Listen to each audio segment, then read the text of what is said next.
The broadcast is now starting. All attendees are in listen-only It's being mode. recorded right now. So now we go into that. So just to slide through, you're just going with the buttons here, okay?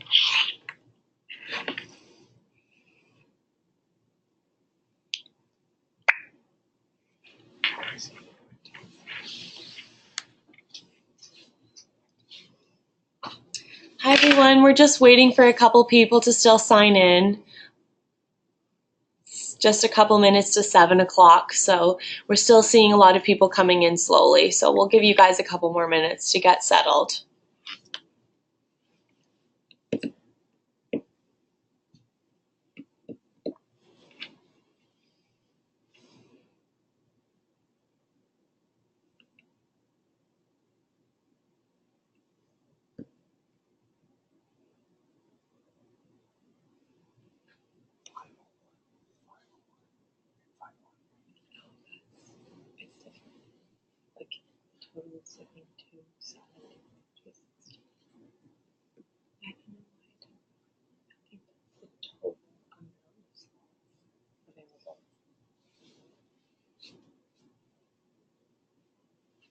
Hi everyone, if you're just joining us, we're just waiting for more people to sign in, so just get settled in.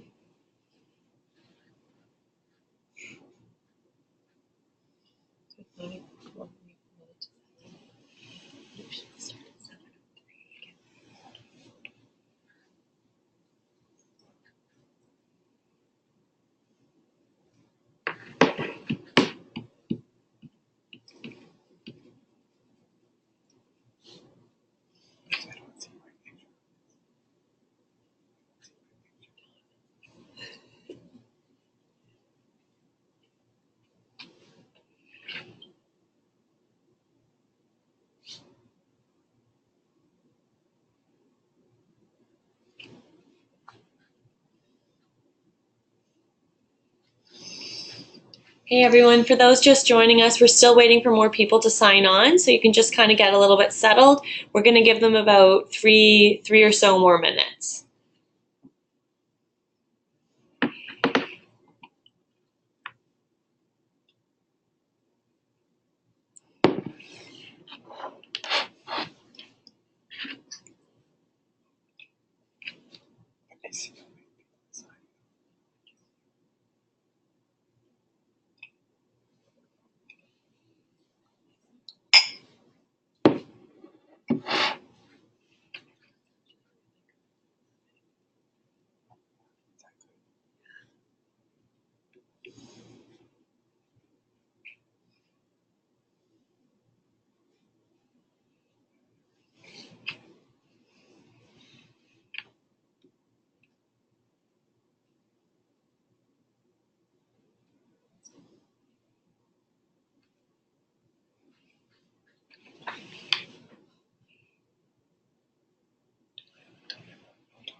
Okay.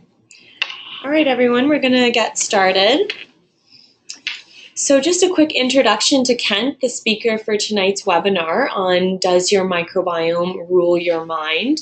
So Kent McLeod is the founder and CEO of Nutrichem Compounding Pharmacy and Clinic. He's an international thought leader, and he's an award-winning pharmacist with over 30 years of clinical experience in delivering patient-centered healthcare. He has become an internationally recognized expert in women's health issues, orthonutrition, and more recently, neurogastroenterology. He has lectured on the subject at various conferences, published research, and is developing course material for other clinics based on the success of Nutrichem. He is dedicated to wellness and has resulted in numerous awards, including the Canadian Compounding Pharmacist of the Year Award, the Distinguished Practice Award, and the Outstanding Service Award for Innovation. He has lectured throughout North America and Europe on children's health, Down syndrome, women's health, pain management, and pharmacology. He has been an advocate for the impact of digestive health on mental health for years. Now that this field is finally getting the recognition that it deserves, we have an official name for it, and we're calling it neurogastroenterology. So without further ado, here's your speaker for tonight. Here's Kent.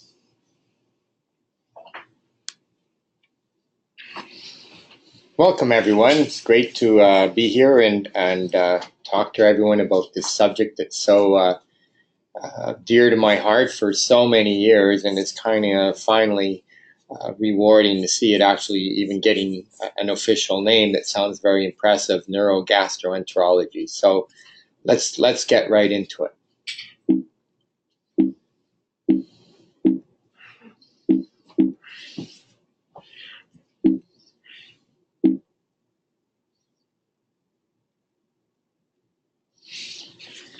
So what we're going to do today, I'll just go over what we're going to be doing. We're going to be giving a bit of background info on what's involved in the gastrointestinal system, the gut, which is the microbiome. We're going to start talking about the brain-gut connection, the relationship between the gut and stress and anxiety, the gut and brain and pain, addictions, cravings, obesity, depression, and we're going to talk about where do we go from here? What are the treatments? What are the things that we can do to actually deal with these issues? Recently, I was asked to speak at attend the opioid crisis meeting here in Ottawa, where all the thought leaders and government leaders and doctors and physicians were getting together to deal with the issues around the overuse of and prescribing of opioids. And ultimately what we have is a number of crises. So we have an addiction and opioid crisis, we have an obesity and diabetes crisis, and we have a mental health crisis. And what does a crisis mean? A crisis basically means that the culture and the standard of care and through and the economics are using drugs and processes which are proven to be not effective and that actually kill people. So in opioids, we're in pain, we're using narcotics for conditions where they don't work. In obesity and diabetes, we're using drugs for second-line diabetes, which don't work, which actually cause more death. And in mental health, we're using all kinds of medications which have very poor evidence of benefit with real significant harm. And lastly, we have a digestive health crisis. And what does that mean? It really means that in the midst of all of these issues, we actually have the standard of care when someone goes to a doctor and how it's currently being treated actually may have more harm than good. And the point is that all of these things are related. So what we're going to focus on today and tonight, since we don't have that much time, is really focusing on the relationship between digestive health and mental health, and just touch on some of the other subjects just to support the importance of this topic. So the way that we deal with digestive health right now and mental health is sort of this separation. I illustrated here where if you go to someone or a health practitioner and you're dealing with one problem, which is digestive symptoms, or you're dealing with another problem. Often it's like we in our stressed healthcare system, we only have time to deal with one problem. And of course, you can't really begin to link or deal with mood issues at the same time as digestive issues. So these things are treated separately. So, and our current treatment, for example, if we go to a physician or a health practitioner under our standard protocols, is where the number 2 prescribed drug, in North America is this class of drugs called proton pump inhibitors, which are these antacid drugs. And the reality is these drugs are only supposed to be used for a very short period of time and for a specific number or specific range of indications or reasons for them to be used. And more than 50% of these prescriptions are being used for things where they shouldn't be used for. And this is really serious. I'm on the actual Canadian Advisory Board of pharmacists that are trying to deprescribe these drugs, focusing on these proton pump inhibitors because of the seriousness of giving these drugs for digestive problems where they shouldn't be used, or for longer times than they should be used. And why are we so concerned? Well, they disrupt the microbiome diversity, which we'll be talking about. They decrease the absorption of magnesium, vitamin B12, iron, coenzyme Q10. They have recent research, which is incredible, a 44% increased risk of Alzheimer's disease. And they actually have proven to make the stomach problems worse over time. So they don't make it better. Over time, they make it worse. While there's almost an addictive process, because if you remove the drug quickly, there's this rebound acidity that makes the user of these medications feel, well, I must need these drugs because if I stop them, I have this terrible rebound problem. They also increase risk of bone fracture and increase risk of heart problems. So as you begin to think about these drugs where they're not used for specific reasons or the right reasons, it could be, you kind of wonder what's going on. Why would we use these in the first place? If we deal with mood symptoms, again, we only deal with mood separately. If you go to a physician or health practitioner and they diagnose depression, that's it. That's the end of the diagnosis. When we treat mood symptoms with antidepressant medication, for example, it is still quite controversial. I mean, and recently in Journal of the American Medical Association, we've shown in major analysis or meta-analysis of all the double-blind placebo-controlled studies that in mild to moderate depression, antidepressant medications are still no better than placebo in mild to moderate depression. I mean, that's a pretty significant statement when they are prescribed so routinely. In Canada, we have close to 50 million prescriptions for antidepressants. And they do have a very significant serious array of side effects. And again, tonight I don't want to get into bashing antidepressants, but there is some real concerns around these medications. But the point I'm making is that these things are treated as separate issues, that you are treating digestion problems or you're treating mood-related problems. And tonight I want to talk about the evidence that these things should be treated together as one problem. And so we're going to go through all the interesting and fascinating evidence that when we start looking at these things together, it's very, very interesting facts emerge. First of all, one of the things that we're actually have been proven is that there's a linear relationship between digestive problems and mood and anxiety. So what does that mean? What that means is that in this graph, as you see it, the people that have the most and increasing amount of digestive problems have the highest risk and severity of mood-related problems. So that's quite significant that there's just a simple relationship. The worse your stomach, the more likely it is that you have a worse mood and anxiety issues. So this link is, so there's that proven link. If you have digestive problems, you're more than twice as likely to have a psychiatric condition if you have a gastrointestinal condition. And this relationship is very, very, and the most strong with certain specific psychiatric conditions. For example, in a major study in the journal Gastroenterology, people who have gastrointestinal problems have almost a 90% chance of anxiety. And people that have gastrointestinal problems of varying severities have a 70% chance of having depression. So our digestive system and nervous system are intricately connected. There's a physical connection. There's a nerve called the vagus nerve that connects directly from the brain to our digestive tract. So there's literally a nerve that goes right to your brain from your digestive tract. And then we have the microbiome connection, which we're going to be talking about. So the microbiome is, what is a microbiome?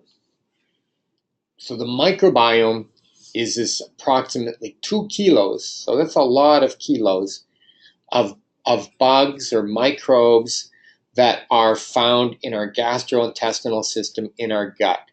There's 100 trillion microbes. There's 10,000 species in a healthy microbiome. There's 100 times more DNA in these microbes than there is in our whole body.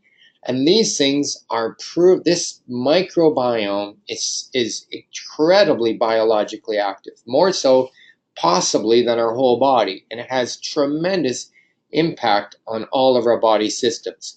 And without a microbiome, you will die. This thing is essential for life. This is not something that is just hanging around for no purpose. It is absolutely essential for life function. So what are the ways that there's connections? We also know that it's bidirectional. Every one of us knows that if we have a stressor or we have an event that's very stressful, that we can feel it in our stomach, even to the extent of throwing up. So there is a relationship. An external stressor can affect our gut, but the gut can actually affect your brain from the other direction. And so there's 3 different basic ways that we have a relationship from our gut back up to our brain. First relationship is through our nervous system. So as I described before, certain microbes, certain bugs, will stimulate the vagus nerve directly to send signals to the brain. So that's quite fascinating. And when people are stressed, that's how the brain sends this information to, and where we get into this sort of nervous bowel. So that's a bidirectional nature. The immune system is very much connected to the microbiome. So 80% of the body's immune system is actually located in our gut. And through the immune system, there's specific microbes that stimulate the release of inflammatory molecules. So this is very interesting too. So not only is the gut involved directly in inflammation, which is significant. So you can reduce body inflammation through the gut, but that inflammation can trigger inflammation of the brain, which is another mechanism that's been suggested in mood disorders, is the inflamed brain. And the other very significant and dramatic way that the gut can influence the brain is through hormones and neurotransmitters. So for example, the vast amount of the neurotransmitters serotonin and dopamine are actually produced by microbes or bugs in the brain or in the gut. So we know, or many people know, that all these antidepressant drugs are things called, serotonin reuptake inhibitors, or dopamine or norepinephrine reuptake inhibitors. And what these drugs are trying to do is increase levels of serotonin and dopamine in the brain. But if the bowel isn't working, I mean, this is where the body gets its supplies of serotonin and dopamine. And there are a host of other hormones that are actually also that have been proven to be directly influenced by the microbiome. Hormones like insulin, the adrenal cortical axis. So cortisol levels can be dramatically increased by dysfunctional microbiome. Hormones that regulate hunger, ghrelin, and other hormones are regulated by the microbiome. This is, I always like a scientific chart where we have a picture of the brain and we see all the different mechanisms where microbiome can influence the brain. And we see influence of serotonin, we see the influence of inflammatory cytokinins, we see the influence of bacteria on not only 5-hydroxy on serotonin but on GABA. We have direct stimulation of microbes on the vagus nerve, and on the we have direct stimulation of the microbiome on the adrenal cortical axis. I love my rats, the rat studies, because rat studies are actually quite visual in terms of what we have learned through rat studies. So in front of us, we see a variety of different rats. We have fat rats, we have anxious rats, happy rats, sad rats. If I had a picture of a Parkinson's rat, we could have a Parkinson's rat in front of me and a depressed rat. What does all these rat studies tell us? Well, what's quite fascinating is that if you actually take the microbiome or these bugs from a fat rat and transplant it into a skinny rat, you can make the skinny rat fat where everything else is the same, and skinny rat microbiomes into fat rats and make the skinny rats microbiome in the fat rats and make them skinny rats. Similarly, you can shift the microbiome from a calm rat and make them anxious. You're shifting the microbiome. You can, and recently they were using microbiomes of rats that were mimicking Parkinson's disease, and showed that you could mimic Parkinson's disease by transferring microbiome from tremor rats to non-tremor rats. It even gets more fascinating about the primordial or primitive nature of the microbiome, where literally human microbiome transferred to some of these rats. Humans who are fat transferred microbiome into skinny rats, making them fat. Parkinson's patients with microbiome, so human Parkinson's patients transferring their microbiome from their bowel, their gut bacteria, into a rat, creating more tremors and tremor-like conditions. So we're actually this process of transferring something that's in this very important organ is literally transferable between in a species like experimental animals like rats, but literally can transfer certain serious characteristics right within species. So that is again quite fascinating. The other evidence we have is actually intervention studies. So that's all very good in a rat, but what about humans? Well, if we look at stress and anxiety, we have actually looked at treating humans with probiotics for stress and anxiety. So the science of this, of course, is that when you reducing stress induces cortisol release and increases GABA release.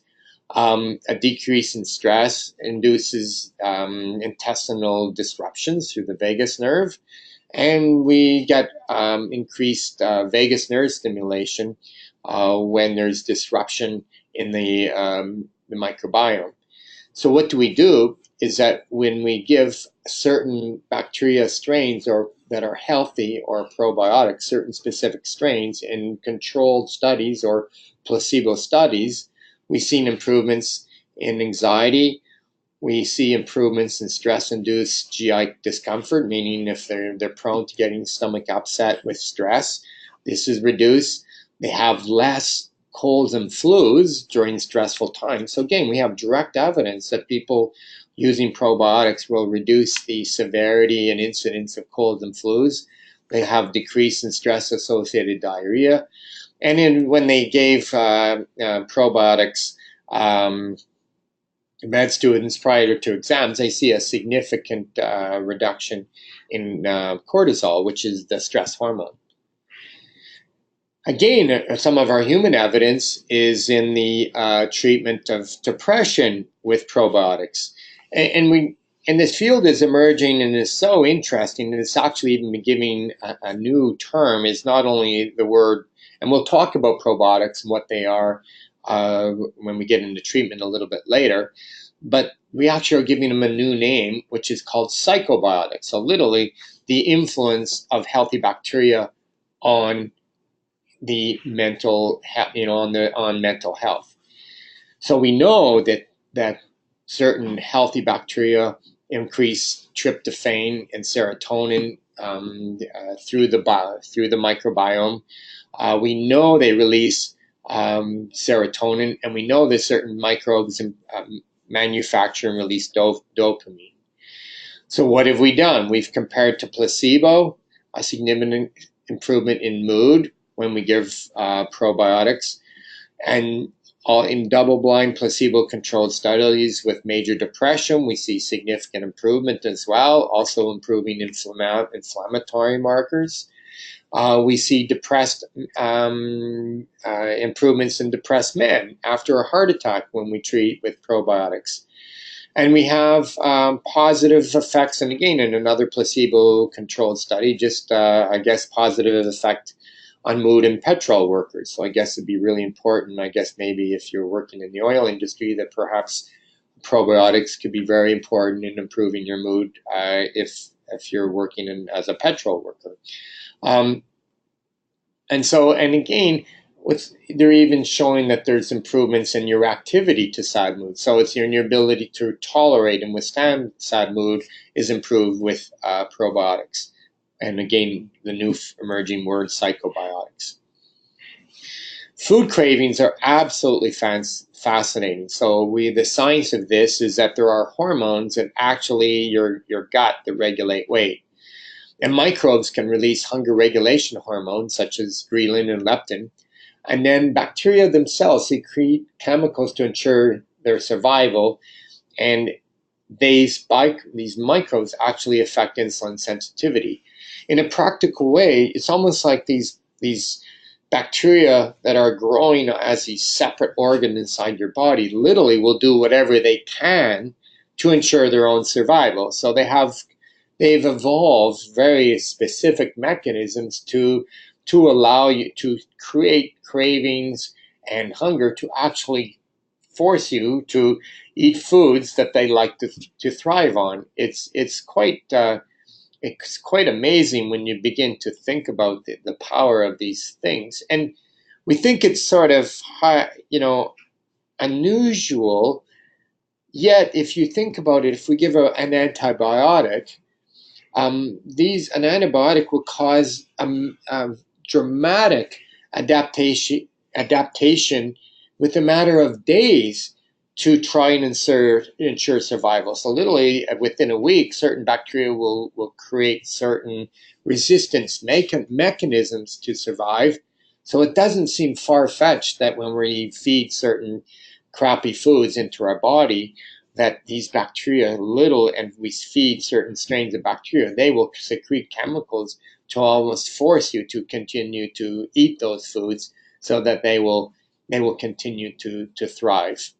And yet those very foods have tremendous influence on the way you handle food, calories, weight regulation. Literally, this is the organ that may have the biggest impact on weight regulation. And again, when we actually give people for example, chocoholics, which is quite fascinating research. If you give a person chocolate who is craving chocolate, their microbiome was completely different than people who are indifferent to chocolate. And so it's quite fascinating that literally the structure of the microbiome is very different in people that crave chocolate, for example. I talked briefly about the relationship of the microbiome and pain. Again, this is really important stuff because, for example, there's a 90% linkage, 90%, quite high, to fibromyalgia, pain, and microbiome disruption. This is a very relevant topic that I deal with as a clinical pharmacist on a daily basis, because if people are not aware or not that this fibromyalgia may have a link between their gut problems and their pain and inflammation, and they're very likely in the current culture. We're in Canada, where we're the number 1 or 2 prescribers of narcotics in the world per capita, where there's a high possibility that narcotics are used, and I see it so often in these patients, where it has devastating and lethal effects, because if used inappropriately in a condition like fibromyalgia, narcotics will actually create hyperalgesia, which basically means the pain gets worse when you use narcotics in people with fibromyalgia. It should never be used, and yet we would use dramatic, experimental and dangerous therapy that kills thousands of Canadians from prescribed opioids, yet completely unaware of the dramatic link between the inflammatory, virtually an inflammation of the nervous system and muscle triggered by disruption in microbiome in a high percentage of cases. There's a whole host of other conditions that have been linked to microbiome disruption. So today we're just briefly touching on the link between microbiome and mood, but there's links between the microbiome and immune conditions, link between microbiome allergies, autoimmune diseases, tremendous, fascinating research on how a disrupted microbiome can alter the way the body reacts to certain proteins in the body, triggering autoimmune disorders from rheumatoid arthritis to multiple sclerosis, Parkinson's disease, which touched on. Tremendous and compelling research on disrupted microbiome in autism and ADD, Tourette syndrome, for example. I have many clients with Tourette syndrome who respond significantly and dramatically to work on the microbiome. Thyroid problems have been linked to disrupt inflammation triggered from the microbiome. Sleep disorders, sleep apnea, linked to disruption in microbiome. And even there's a whole group of research and going on in the heart-gut link, where atrial fibrillation is maybe linked to, for example, there's studies linking atrial fib or AFib to disrupted microbiome. So this is like a pretty significant stuff that's going on.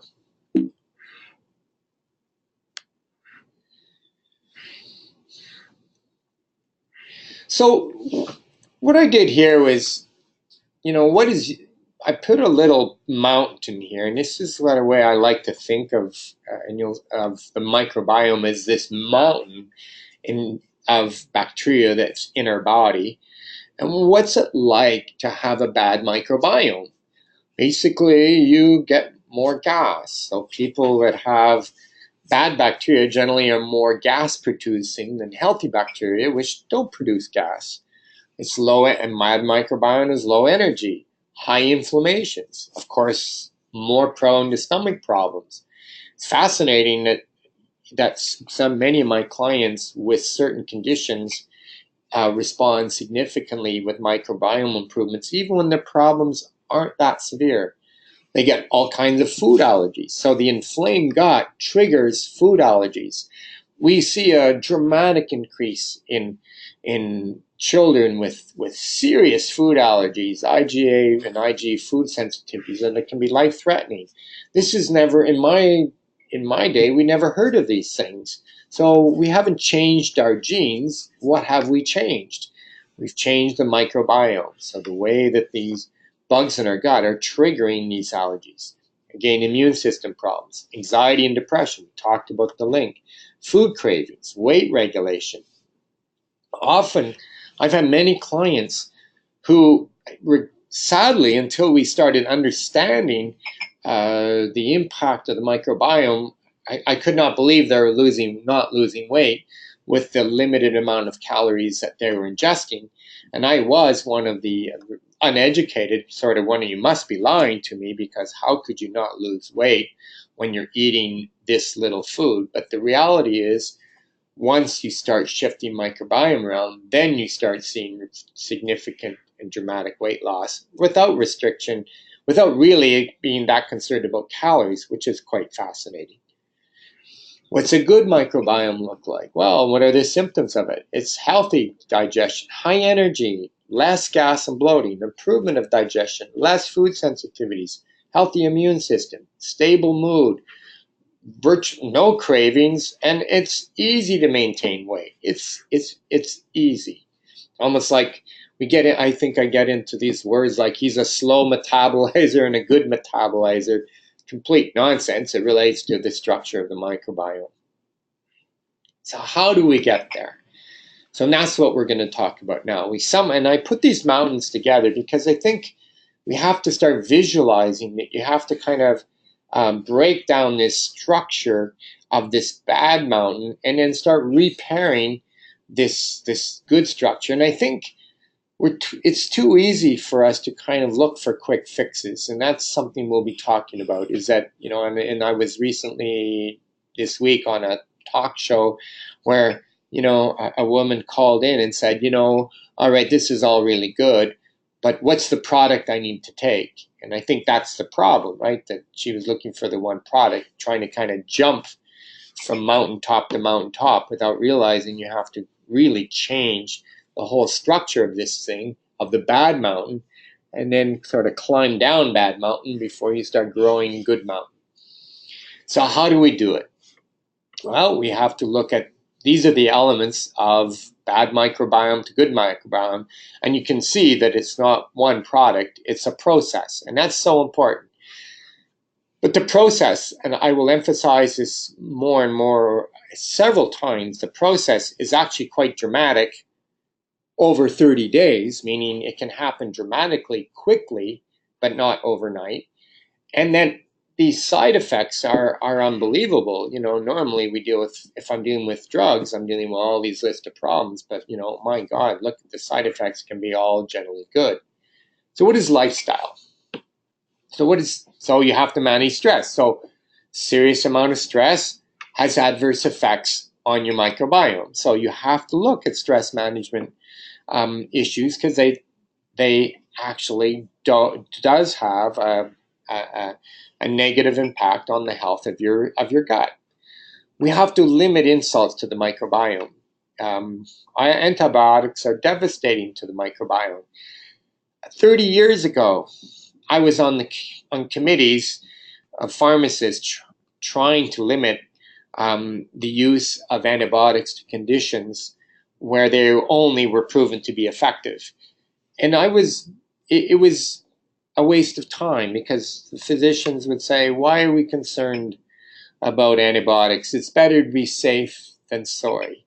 Well, today, not only is it proven to create a host of other health problems, we're in an age where antibiotics, in my lifetime, will not be effective at all for a number of infections.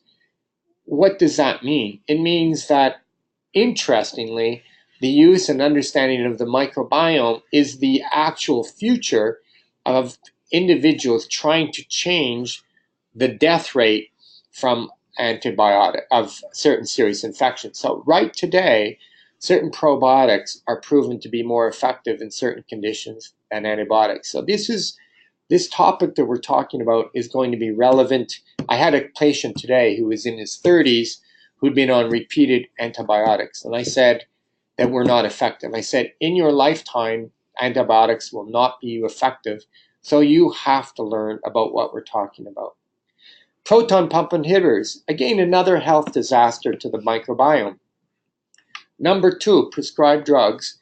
Number 2, yet they're being prescribed and used continuously for conditions which are proven to be a complete disaster, not effective, and disrupt and cause other health concerns.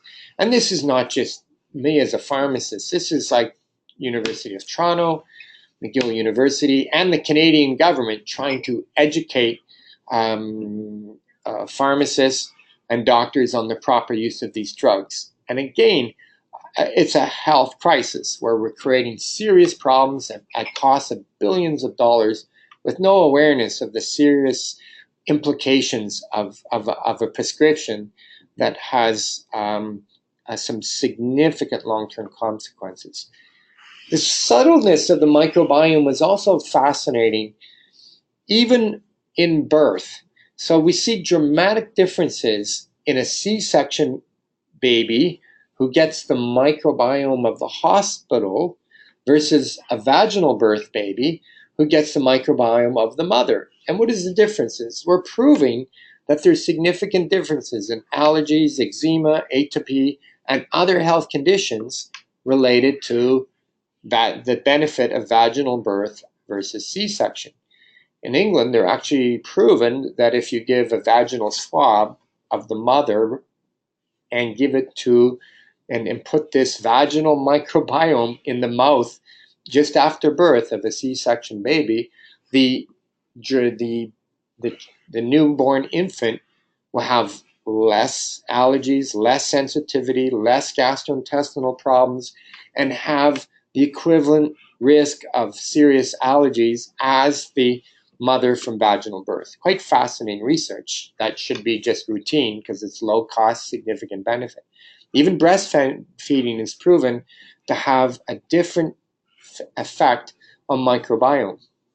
Exercise, good exercise, how ironic is that, is proven to change the structure of the microbiome. So individuals with more exercise have a healthier microbiome than people who don't.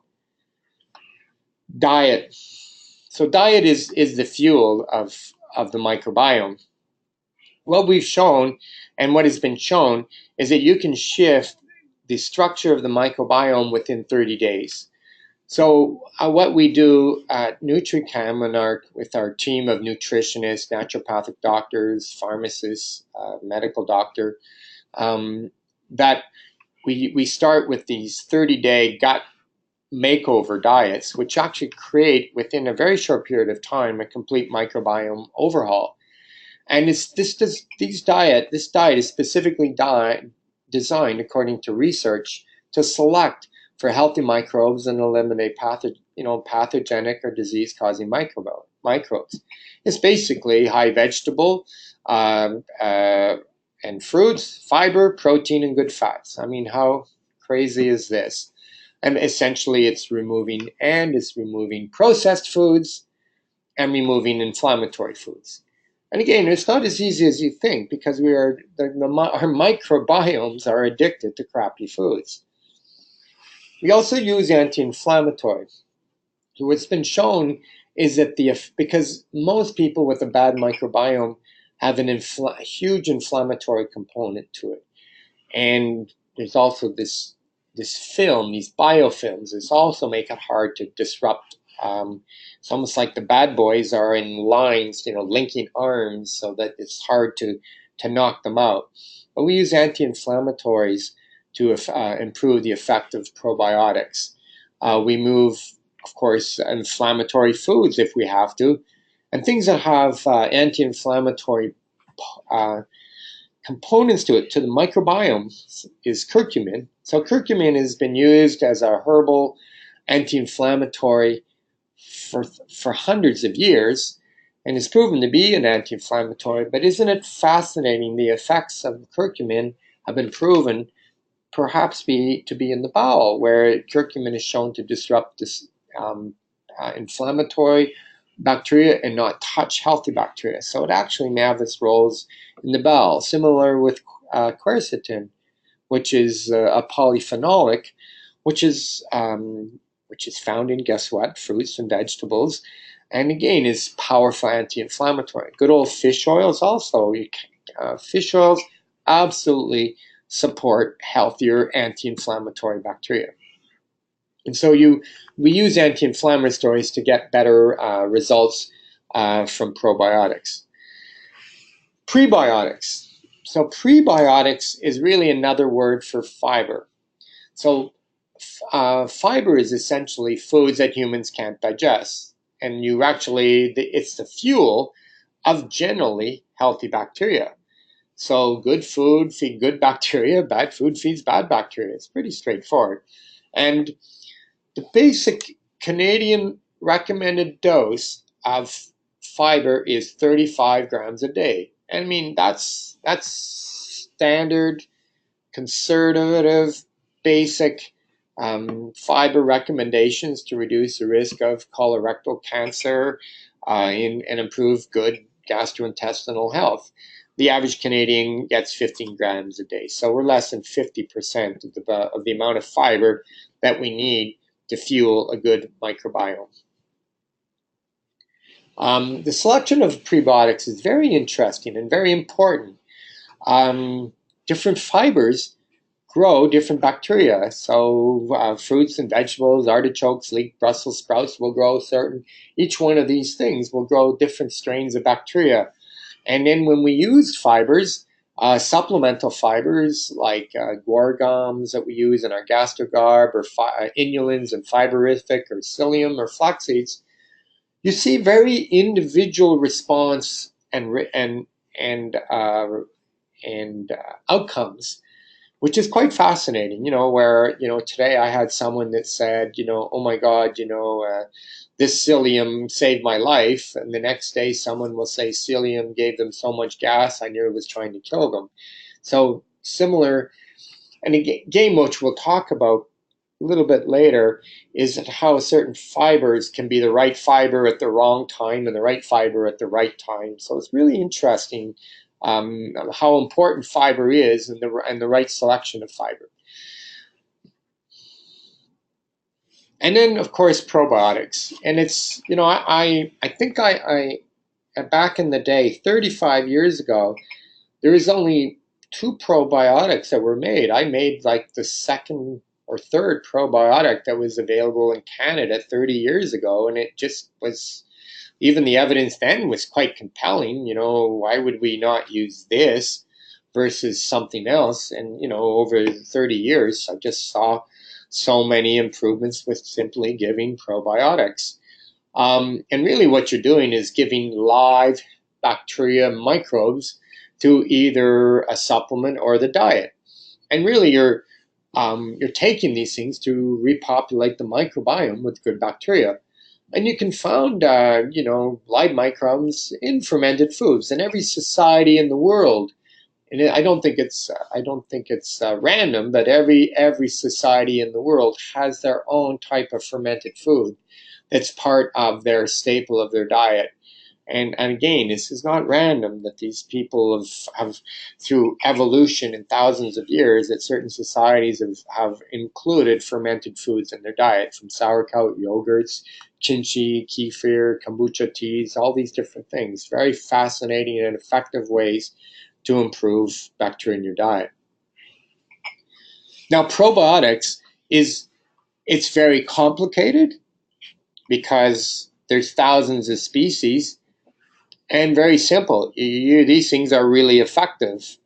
So it's interesting that we actually have done a number of controlled studies. And again, this is, as a pharmacist, I find it extremely frustrating when this is considered alternative medicine, when we have double-blind placebo-controlled studies using a variety of strains and species of bacteria in a variety of specific conditions, and they're proven to be effective with an unprecedented safety record, meaning no one has ever been hurt, versus the number of frankly serious and dangerous drugs that we use for digestion, which should be very narrowly prescribed, yet they're handed out quite routinely, almost like candy, and as being innocuous. So if anything is safe and effective and innocuous, it is probiotics. So again, we have Lactobacillus plantarum, proven to be effective in irritable bowel syndrome. Certain strains of acidophilus, imagine that, double-blind controlled studies showing that probiotics reduce cholesterol. That's something you don't hear, but again, we have the number one prescribed issue, of course, is the statins. You're not going to hear, I don't think we have probiotic salesmen reducing cholesterol. We have Lactobacillus rhamnosus in chronic urinary tract infections. All the bifidobacterians in combinations and specifically been used in all kinds of digestive health. And Saccharomyces boulardii has actually been studied in more controlled studies than any other strain of bacteria. So lots of evidence for these things. And again, we also touched on the studies of probiotics specific to anxiety and depression. And that emerging field, of course, is the notion of psychobiotics, where these bacteria, when ingested, induce mental health benefits through interactions with their gut microbiome. So fascinating, something that has an unprecedented record of safety has been proven to induce mental health benefits. Again, and maybe the side effects are improving the gut microbiome. I put these two mountains together because I talk about this a lot with my clients, where they have to understand that often people are climbing down a mountain of this bad bacteria through reduction, right, with diet, anti-inflammatories, and that we often have to be very cautious in the use of prebiotics and probiotics, because if I start fueling a bad microbiome with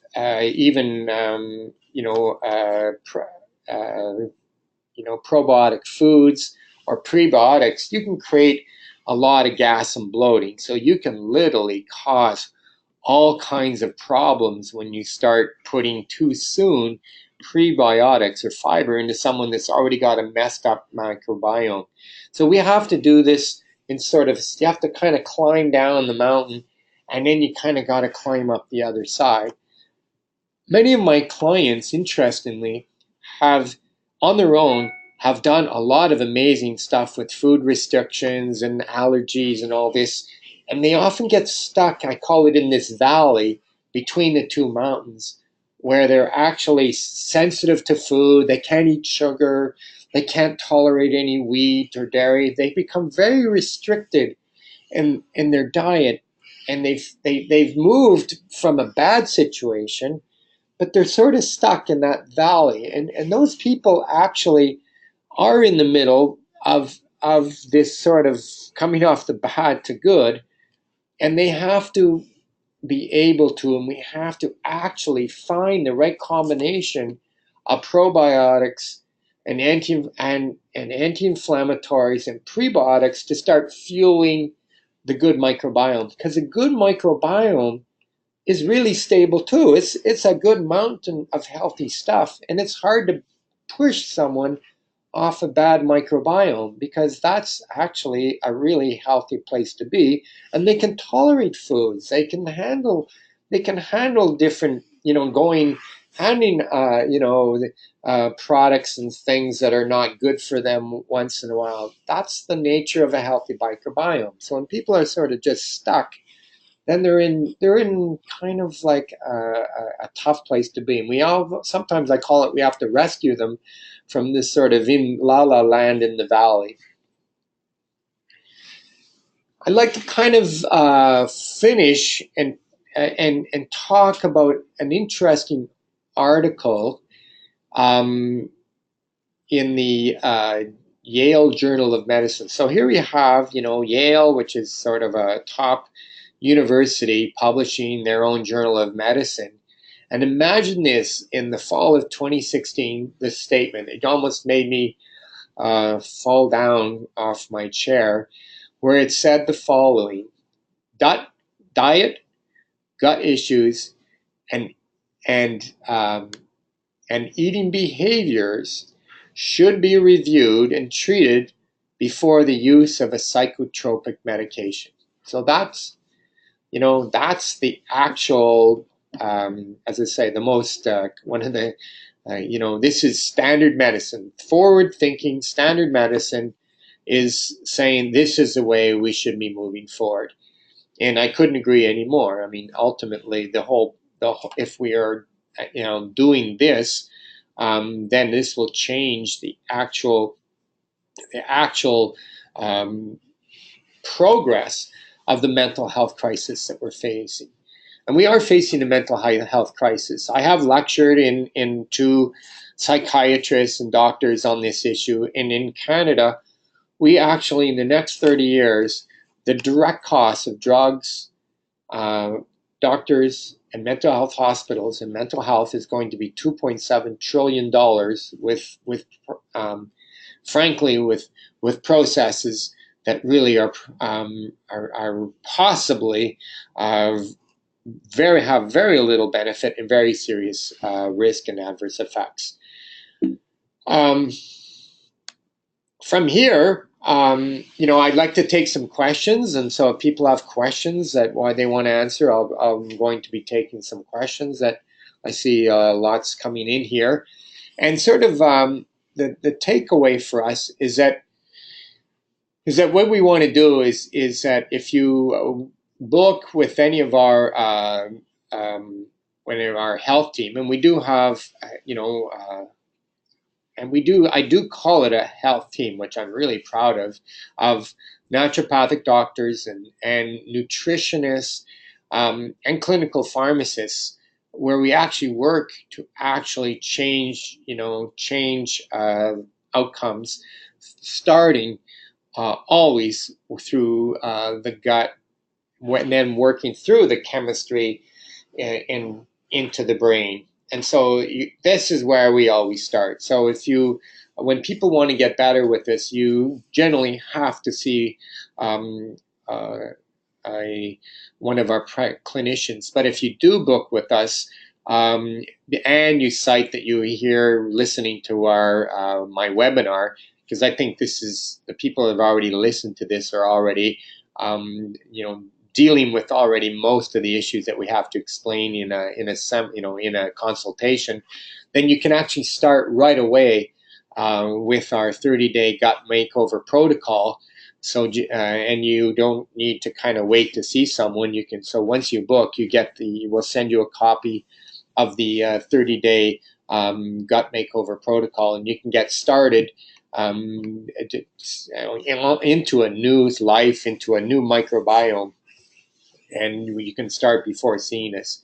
And the way that I always say it in conclusion before I take questions is I think I said it today to my last client. I said, what's going to happen here is your gut is a mess, and we're going to fix your digestive problems. We're going to fix them. And what if the side effects were your mood got better, you lost weight, you're less anxious, your cholesterol went down?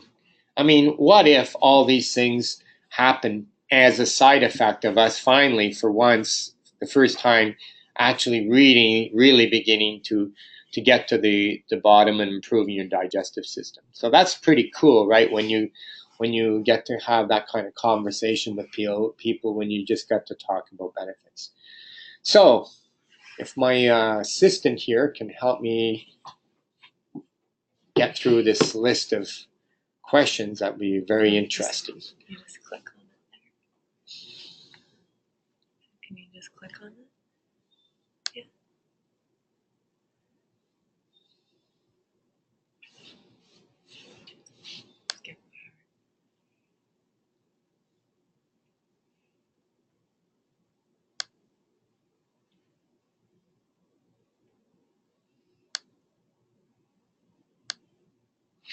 So we had some questions here. I guess one of the questions is, what are the best probiotics to improve your microbiome in IBS?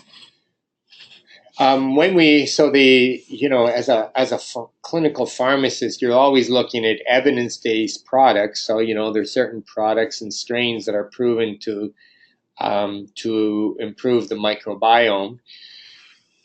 At the same time, it's more complicated than that. So we look at the studies of IBS and strains to prove that probiotics make a difference. But we've observed in people with severe IBS that sometimes certain individuals need certain strains that were more effective for them than others. So we start with general strains like Boulardi and a product called HMF, which are a multi-strain of Lactobacillus and Bifidobacterium. So we use combinations of those two probiotics for severe microbiome disruption. And then if we're not getting the results we want, then we actually begin to add individual strains according to their symptoms. So things like Boulardi and HMF bacteria for severe microbiome disruption, and general probiotics are still very effective for just general supplementation. So my original probiotic still has great strains, Nutridophilus, but there are more potent strains when you're trying to deal with specific symptoms. I think the comment and the difference between human strain probiotic products versus other sources, I mean, the reality is that there is 1,000 species of bacteria in the gut, thousands minimum, and when we start doing specific strain studies, trying to almost treat the microbiome like a drug, right? Which strain does what? It gets, and there are companies doing it. If there's a pharmaceutical company, for example, which has patented one strain of bacteria, which seems to reduce the kidney stones. So there's certain bacteria in the gut that specifically break down oxalic acid, which causes kidney stones. So there's a pharmaceutical company marketing a bacteria that breaks down oxalic acid, which I think is great because we're using safer ways to do it. But getting down between this strain or that strain is really too simplistic. Again, we don't know the individual characteristics of your individual microbiome, and so eating good food and removing processed food, increasing fiber, and then using general strain probiotics for general microbiome health is the correct way to go. And then dealing with our clinicians as we get more sophisticated and getting more specific in people that have real significant health issues. For example, even being on a PPI, you can't just withdraw that drug, that antacid, because there's such severe rebound that you have to step them down. And then we give products that repair the esophagus, and then we start to repair the microbiome. But everybody gets off a PPI and feels amazing when you do it right if it's being used for the wrong reason. And that's we do this regularly in our sleep, yet the world has handed out these drugs as if this is the only thing they could possibly do. And again, in those individuals, any probiotic is better than no probiotic, but it may not be enough to deal with the severity of the condition.